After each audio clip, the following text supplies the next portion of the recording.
Assalamualaikum warahmatullahi wabarakatuh. Kembali lagi bersama saya Sindri Vera Kusuma NIM 188303000. Pada kesempatan kali ini saya akan mendemokan bagaimana cara mendownload dan menggunakan tools IDA untuk menganalisis sebuah malware. Nah, yang pertama kali dilakukan ketika kita akan mendownloadnya, maka kita akan pergi ke website hexray.com. Dan di sini kita bisa memilih tools IDA sesuai dengan OS yang kita gunakan. Karena saya menggunakan Windows, jadi saya memilih menggunakan yang Windows. Karena saya sudah mendownload, langsung saja kita install.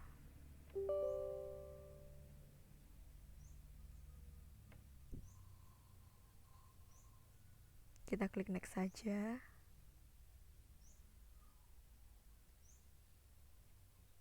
Kita tunggu sampai prosesnya benar-benar selesai.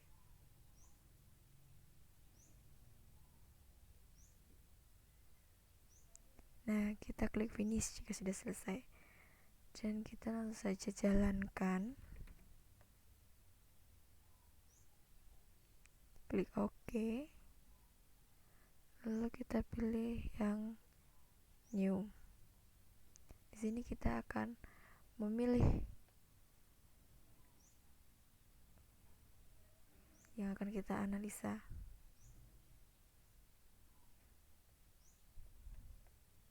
Kita klik OK. Nah, di sini tertampil ada banyak sekali tab-tab.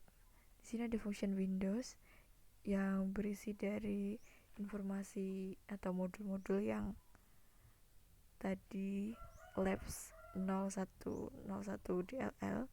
Ada subnya, ada alcaprop, ada sub, ada DLL entry point dan sebagainya. Di sini sudah ada grafiknya, grafik overview-nya yang berisi kode-kode assembly dari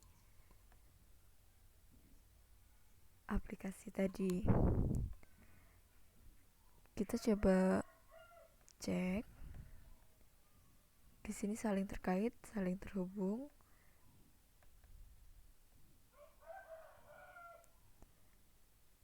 Dan ketika kita mengarahkan ke kodenya, di sampingnya atau akan muncul sebuah kotak informasi tentang kode tersebut.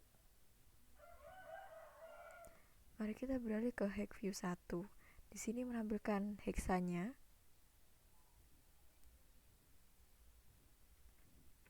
Coba kita lihat.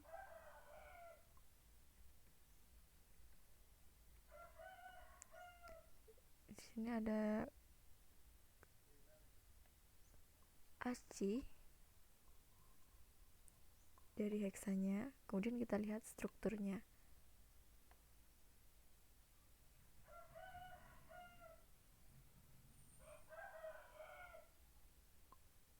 Ada proses informationnya. Proses information ini berisi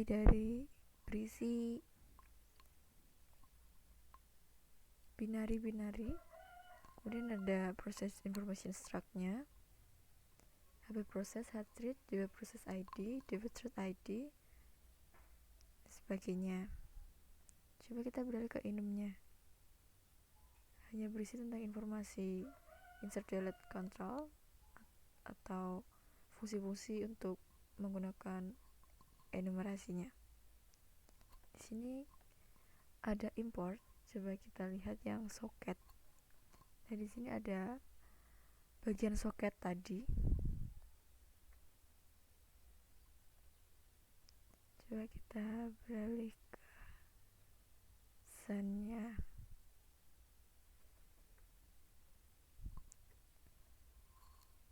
Terus di atasnya juga ada tab-tab.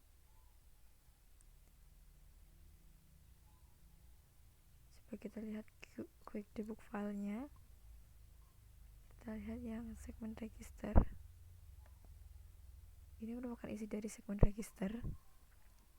Coba kita lihat yang di assembly. Kita oke. Nah, di sini ada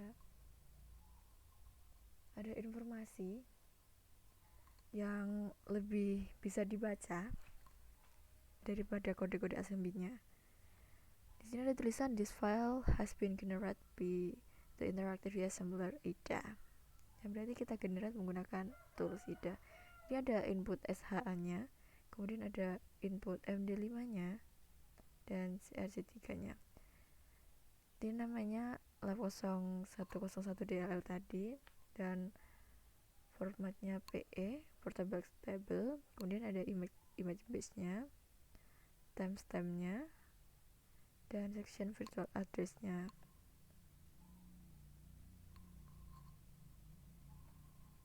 Coba kita geser ke bawah, ada segment type pure card, kemudian segment permission, root execute, dan ada informasi lainnya. Kemudian di bawahnya ada subroutine. Sini ada kode hexref di DLL entry point yang berisi jump, sort lock, ada pass, id, code href-nya. Kemudian di sini ada proses information-nya. DB-nya undefined. Bagian command line-nya, startup info, asal data, dan isi dari subroutine lainnya. Kemudian di sini ada offset name pada call openmute e. Offset name-nya sat FHOF.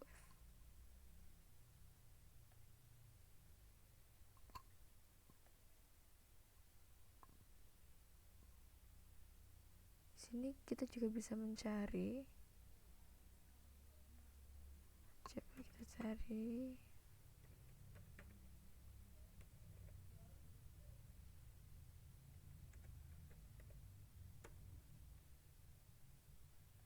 Di sini ada titik-titik merah yang berarti hasil dari atau tempat pencarian tadi.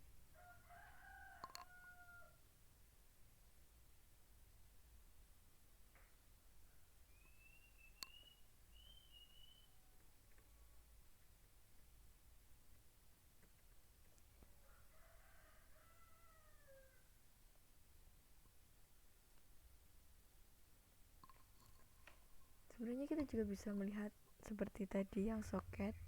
Kita tinggal klik saja maka akan langsung tertuju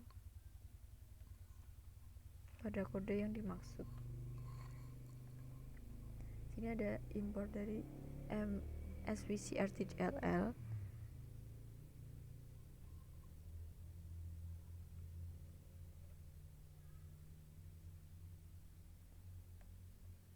Coba kita lihat yang proximity browsernya. Di sini ada grafik lagi yang lebih sederhana. Ini ada DLL entry point, kemudian ada di word subnya,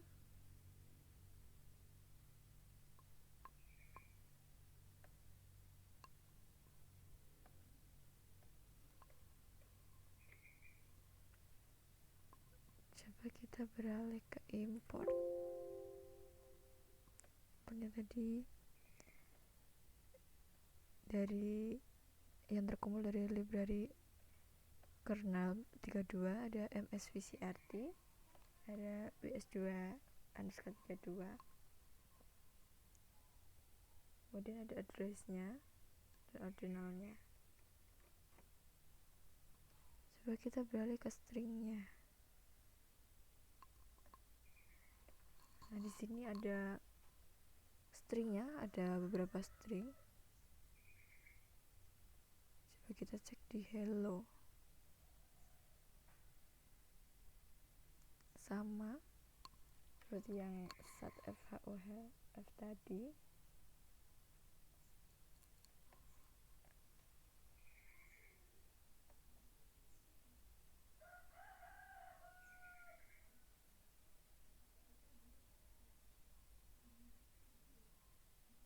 Coba kita lihat signature-nya. Di sini ada signature-nya. signaturnya yaitu FCSEH, kemudian state-nya applet dan fungsinya dan library name-nya SEH for VC714. Dan di function Windows-nya tadi ada nama-nama fungsinya, kemudian ada segmennya text, kemudian start, ada address-nya, ada length, local, argument,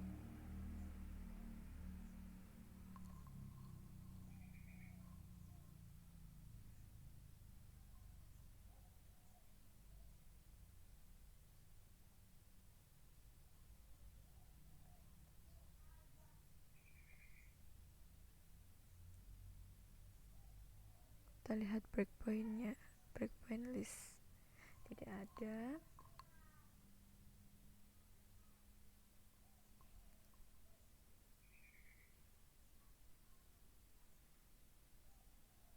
Coba kita lihat trace window-nya, tidak ada juga, berarti tidak ada jejak yang tertrace atau tercapture.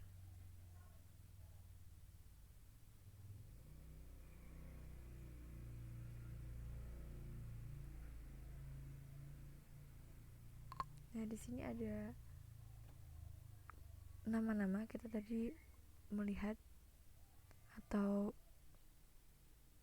didebak. Di sini ada nama-nama fungsi.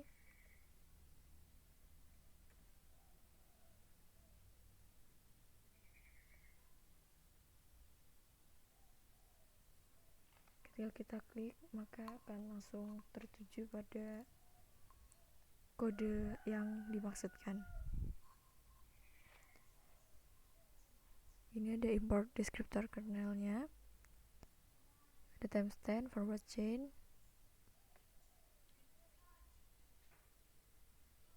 dan ada tadi void-nya yang sleep.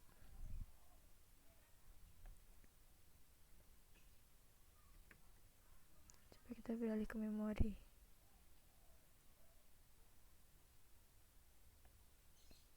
Itu bagian terakhir dari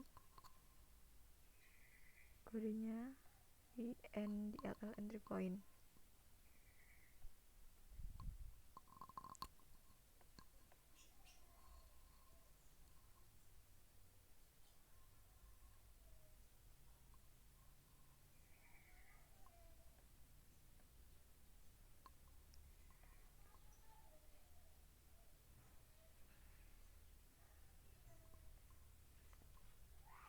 Coba kita explore lagi yang FPU register.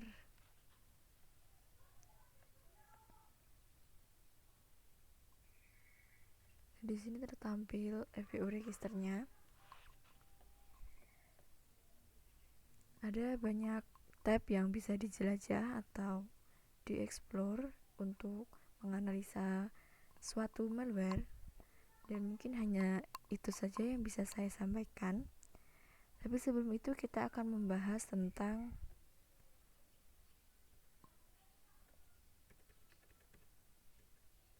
perbandingan dari atau perbedaan dari IDA Pro dan IDA Free.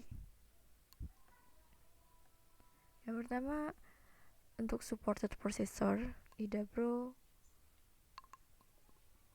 bisa atau memasuki custom via SDK atau IDA Python, dan IDA Free hanya bisa pada operating system x86 atau x64. Kemudian untuk 6-bit file analyze, IDA Pro bisa dan IDA Free juga bisa. Kemudian untuk debuggernya, local remote sama local only. Kemudian file formatnya over 45 plus custom. Di sini PA, ELF, dan MaxO. Kemudian di compilernya ada x86, x64, kemudian yang IDA Free tidak ada. Dan untuk perpetual license-nya ada.